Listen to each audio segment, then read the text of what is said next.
What's up YouTube? Welcome to Ghananie Photography. My name is Don Alabi. Today I'll take you through a quick tutorial on how to extend your backdrop in Photoshop. This is going to be one of the shortest tutorials I've ever recorded. Trust me. We are going to take this image and then move it to this. So let me put them side by side so you see left is what we are trying to work on and then right is what we want to achieve.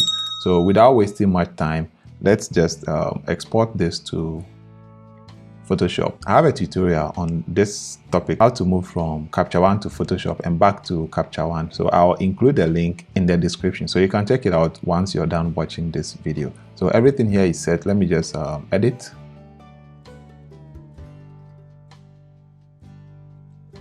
Here we are in Photoshop. Now, why would you want to watch this? If you want to learn how to expand or stretch your backdrop. Sometimes you find yourself shooting in smaller spaces or you're limited in the size of backdrop to you. You can still go ahead and shoot and then expand it in Photoshop. I'm using Photoshop 2021. So some of the menus might not be at where they are, but then the steps are the same. So just find where it is on whatever version you're using and you can move along. So what we are going to use here is the rectangular marquee tool, this particular one. So we'll select a clean area that we would want to stretch over the area that's not desirable. So over here, we'll select from here. Don't forget, don't add any other element to your selection. Now this selection has not been well done. So let me deselect and reselect.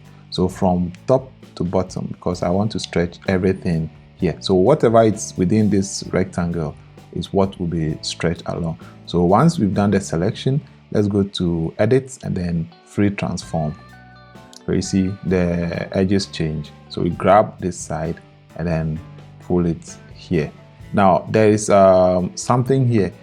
You see this chain over here. If it's selected, it means it should follow this aspect ratio. So as you stretch it, it increases the height also. Now let me just enable this and then do it so you see what happens.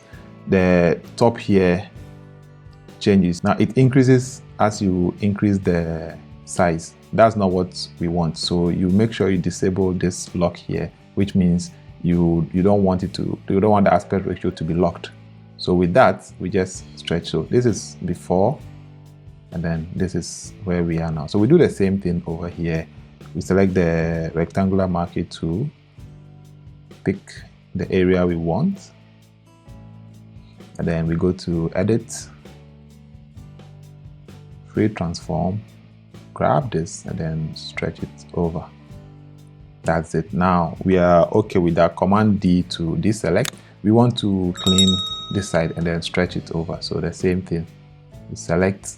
Don't worry if you selected maybe part of your subject, just leave enough space and then you can use the up arrow key to move your marquee up, and then we do the same thing, edit, free transform, and then we grab it up like that, and voila. Now there's a bonus. Let's say we want to increase this size. We want to make it maybe a landscape, so we want to increase the size of this. It's very easy. What to do is you go to image, then you see somewhere the canvas size, and now we want to increase the width. If you want to increase the height also, you can do that. So let's come this way and then choose percentage. Now it's 100%. I want to increase it by, let's say, 40%. So I make it 140. I want it left and right. So click OK. So you see it adds black to the sides, which is where we've increased. So if you want to expand it, make this yellow go over this side, very easy. The same procedure. We choose the marquee tool, select our area that we want to expand, go to edit, then we choose free transform, and then we stretch it. See, right like that. Select this place, we do the same thing, edit, free transform, then we stretch it. So now it looks like we shot this in a big studio. See the shadows, everything follows. So you can go ahead now and then do your cleaning of the floor and all that. I have a tutorial on how to clean your seamless backdrops. I'll add the link in the description so you can check it out after watching this video. So once we are done with that, we save it. Now let's go back to Capture One and see what we have there. So you see, this is what we've done so far. So we moved from left to right. Now this, of course, I showed you how to increase the size, but then if we take this off and do this, with this one we maintain the aspect ratio. Yes, I said this was going to be the shortest tutorial I've ever made. I don't know if I'm still within range. This is how to extend your backdrop in Photoshop very easily. I hope this has been informative for you, and I'd like to thank you for watching.